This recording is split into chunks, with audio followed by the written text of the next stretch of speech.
pitched on Saturday, and today is Monday, and I've just unplugged the heater.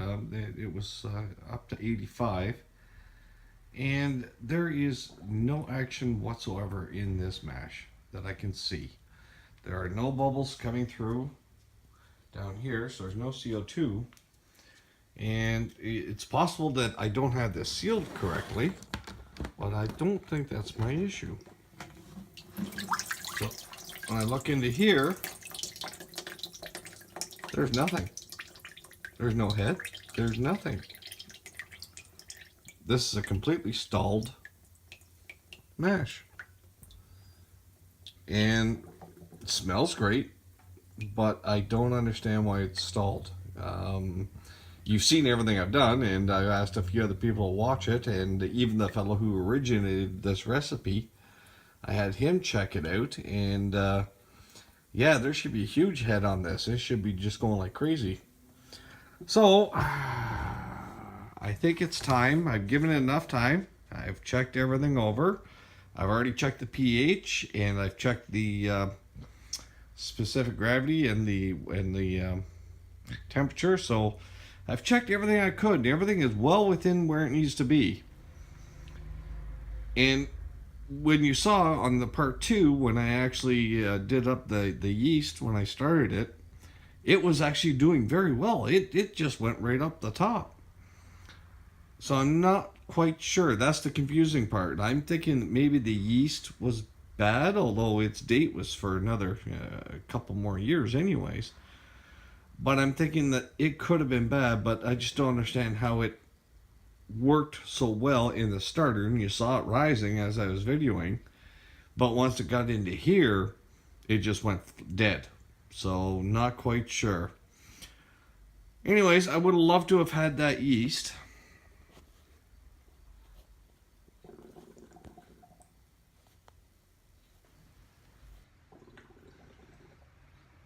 I would have loved to have had that yeast in here because it actually imparted some fruit flavors, primarily banana, within a mix like this, and some spices. So that would have been really a great addition to what I wanted. I'll put these back on. I can open my eyes better. That would have been exactly what I wanted. But that's not to be. So what I'm going to do is I'm going to repitch again tonight. And I'm going to go back to the bread yeast. Now the bread yeast, we know it works. We know it's actually going in the next one here. And that thing's been still bubbling away like crazy.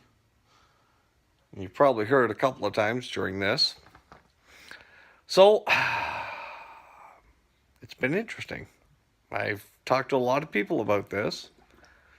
And I've had a lot of people watch the video and give me some comments. And a lot of them are stymied, because I do show everything, so they're not quite sure what's going on either. So I'm just going to mix up the next batch of bread yeast, toss that in, and we'll see where we go from there. It really is a shame. Alright, so I'm just about to start repitching the yeast. I just weighed it out.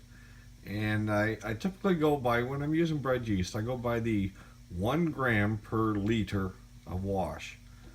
So, roughly works out, I get about 135 grams in the bag. I've got some temperate water there. I'm going to add a little bit of the mash to it, and then I'm going to mix that up.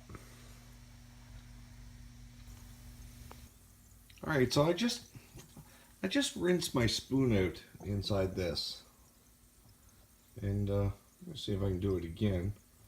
The new yeast is really starting to take off pretty quick, so this was bizarre.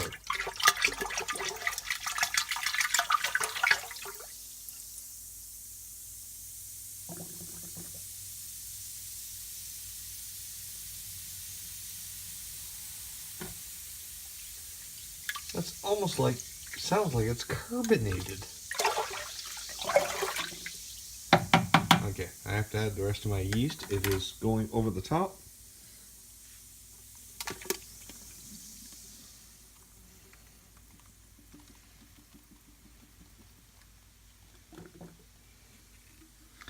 I'll come back and rinse that out in a minute. I'm just going to stir this in. A couple of lumps there by the look of it.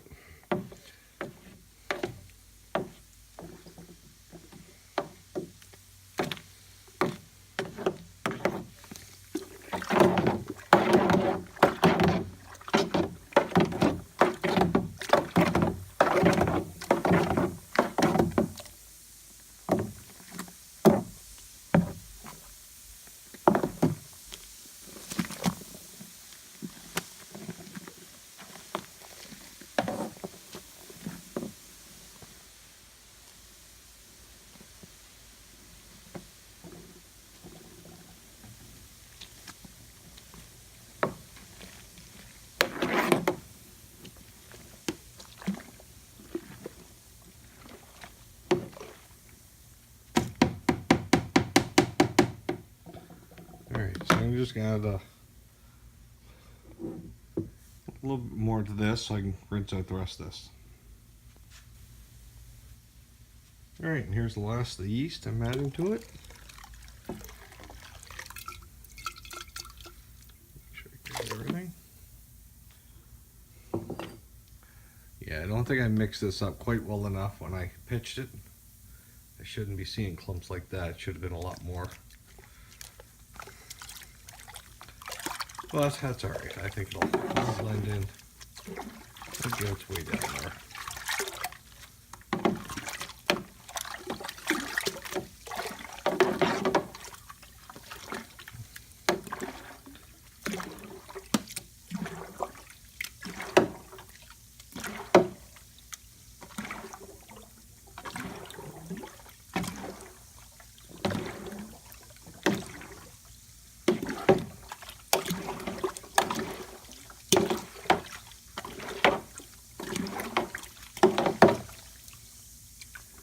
I don't want to be rough with this. That's why I'm not using the agitator on the mixing rod on the drill. I do want to get a little bit of movement here. Now I can't reach the bottom again.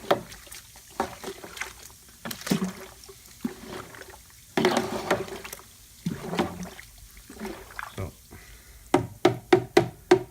I'll let that go. I'm a little concerned why it sounds like that. It's a bit interesting.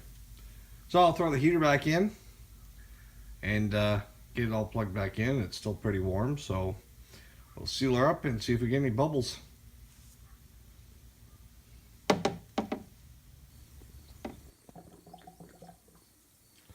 So although I'm not getting any action in this whatsoever, if I look into here, I can see that there is lots of action going on.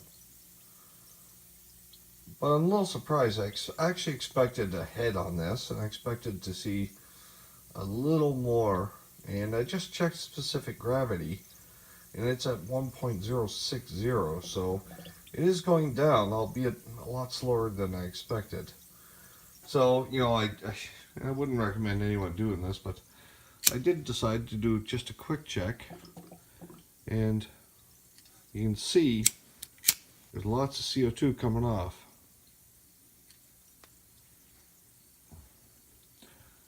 So although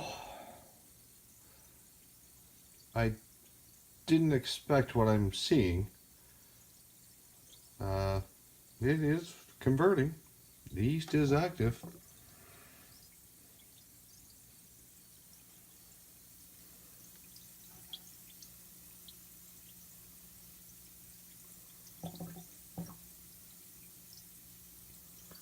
So I have to also think that this container is not sealing.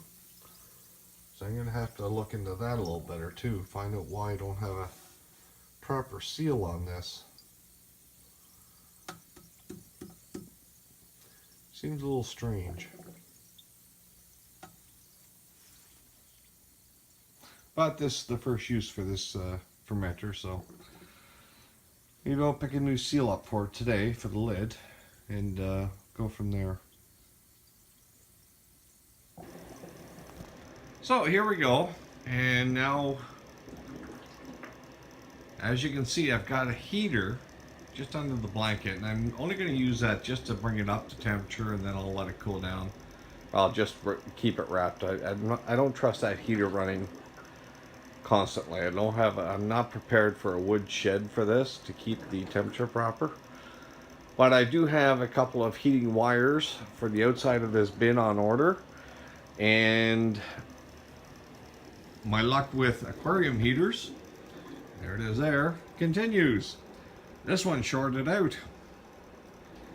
And it must have shorted out in the first little while. And I believe that's what killed my initial yeast. I think it electrified them and shorted them. So, now that I've switched that out, I've gone to this heating method to bring it up to 90 degrees, and then I'll shut it down and just keep it wrapped. You can see a whole lot better action happening.